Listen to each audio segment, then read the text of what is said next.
UPSC exam 10 നില പൊട്ടിയതിന് ശേഷം ഞാൻ ദേ വീണ്ടും അടുത്ത എക്സാമിന് പ്രിപ്പയർ ചെയ്യാൻ തുടങ്ങുകയാണ് കേട്ടോ. HSA ഇംഗ്ലീഷ് എക്സാമിന് വേണ്ടിയിട്ടാണ്. അപ്പോൾ 2025 തുടങ്ങിയപ്പോൾ തൊട്ട് എല്ലാ മാസത്തിലും മന്ത്ലി ഗോൾസിൻ്റെ അവിടെ start HSA preparation, prepare for HSA എന്നൊക്കെ എഴുതി വയ്ക്കും. ഹാബിറ്റ് ട്രാക്കറിലും ഞാനിങ്ങനെ 30 ദിവസം ഇട്ട് വയ്ക്കും സ്റ്റഡി ഫോർ HSA എന്ന് പറഞ്ഞിട്ടേ. പക്ഷേ കൂടിപ്പോയി ഒരു 4 ദിവസം ഞാൻ പഠിച്ചിട്ടുണ്ടാവുള്ളൂ. ഈ 3 മാസത്തിൽ ഞാൻ ഒരു ടോപ്പിക്ക് പോലും കംപ്ലീറ്റ് ചെയ്തിട്ടില്ല എന്നുള്ളത് വേറെ കാര്യം. പിന്നെ എന്താണ്, ജോലിയും ഉണ്ണിയും കൂടി പഠിച്ചു പോകുന്ന ആൾക്കാരുണ്ട്. പക്ഷേ എനിക്ക് അങ്ങനെ പഠിക്കാനുള്ളൊരു ചൂട് തോന്നി തുടങ്ങിയിട്ടില്ല. ഇപ്പോഴും തോന്നിയിട്ടല്ല. പക്ഷേ എൻ്റെ കഴിഞ്ഞ എക്സാമിന് UPSC എക്സാമിന് ഞാൻ പറഞ്ഞല്ലോ നമുക്കൊന്നും കിട്ടിയില്ല.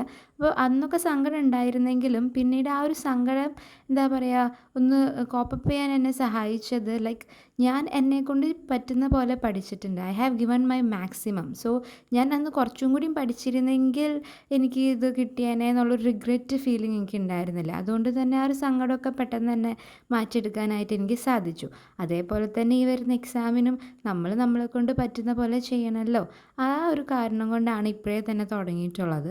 പിന്നെ അറിയാമല്ലോ, HSCയുടെ സിലബസ് എന്ന് പറഞ്ഞാൽ അത്യാവശ്യത്തിനുണ്ട്. ഇപ്പോൾ നമുക്കാണെങ്കിൽ പോയം ഉണ്ട്, ഡ്രാമാസ്, പ്രോസ്, തിയറീസ് അങ്ങനെ പറഞ്ഞിട്ട് ഇഷ്ടം പോലെയാണ്. പ്ലസ് ജനറൽ പേപ്പർ വേറെ ഉണ്ട്.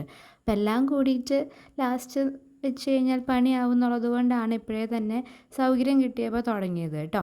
ഞാനിപ്പോൾ സ്റ്റാർട്ട് ചെയ്തത് പോട്രിയുടെ മൊഡ്യൂളാണ്. നമുക്കൊരു 23 പോംസാണ് കവർ ചെയ്യാനായിട്ടുള്ളത്. പോം വായിക്കാനും അതിൻ്റെ സമ്മറിയൊക്കെ കേട്ട് പഠിക്കാനും കുഴപ്പമില്ല. പക്ഷെ നമുക്കിത് ഡിസ്ക്രിപ്റ്റീവ് അല്ലല്ലോ.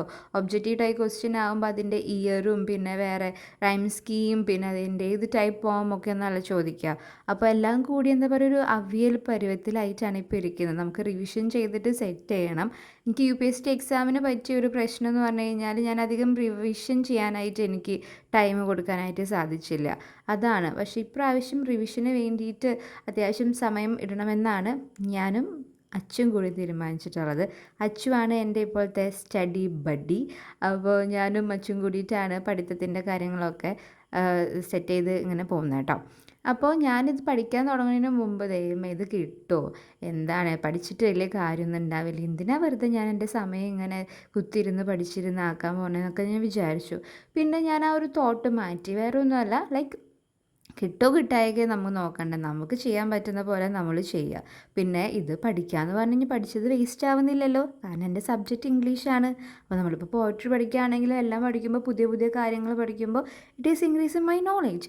സോ ആ ഒരു തോട്ടിലേക്ക് അല്ലെങ്കിൽ ആ ഒരു മൈൻഡ് ഷിഫ്റ്റ് ചെയ്തപ്പോൾ പിന്നെ ഓക്കെ ഫൈൻ എന്നുള്ള രീതിയിൽ ഇപ്പോൾ ഞാൻ പഠിപ്പൊക്കെ സെറ്റ് ചെയ്ത് വരുന്നുണ്ട്. പിന്നെ എനിക്കറിയില്ല എത്ര ദിവസം ഞാൻ ഇതേ ഇരിപ്പിരിക്കും എന്നുള്ളത് അറിയില്ല. പക്ഷെ നമുക്ക് നോക്കാം, എത്ര പഠിക്കാൻ പറ്റുന്നോ അത്രയും നമുക്ക് നോക്കാം. ആസ് ഐ സെഡ് ഏർലിയർ, നമ്മളെ കൊണ്ട് ചെയ്യാൻ പറ്റുന്നത് നമുക്ക് ചെയ്യാം. ഞാൻ പഠിക്കുന്നത് വീഡിയോ ക്ലാസ് കാണും. അതിൻ്റെ ഒപ്പം തന്നെ ഗൂഗിളിൽ ഏതെങ്കിലും സൈറ്റിൽ അതിൻ്റെ പോയട്രിയുടെ വായിച്ച് നോക്കും. പിന്നെ അതെല്ലാം കഴിഞ്ഞിട്ട് ഞാനിങ്ങനെ ഫ്ലാഷ് കാർഡ് ഉണ്ടാക്കി വെക്കുന്നുണ്ട്. റിവിഷൻ്റെ സമയത്ത് നമുക്ക് കുറച്ചും കൂടി എളുപ്പമായിരിക്കും. ഏത് ഇയറാണ് ഇമ്പോർട്ടൻ്റ് ആയിട്ടുള്ള കാര്യങ്ങൾ മാത്രം എഴുതി വെച്ചിട്ടുള്ള ഫ്ലാഷ് കാർഡാണ് കേട്ടോ. ഇത് അച്ചുവാണ് പറഞ്ഞത്. വൈബ് ഇതുപോലെ എഴുതി വെച്ച് കഴിഞ്ഞാൽ നന്നായിരിക്കും എന്ന് പറഞ്ഞത് അച്ചുവാണ്. അപ്പോൾ അച്ചു താങ്ക് യു. അപ്പോൾ നമുക്ക് ഫ്ലാഷ് കാർഡ് ഉണ്ടാക്കി കാണാം.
അപ്പോൾ അതേ മിനുക്ക് പണികളൊക്കെ കഴിഞ്ഞതിന് ശേഷം ഇതാണ് എൻ്റെ ഫ്ലാഷ് കാർഡ്.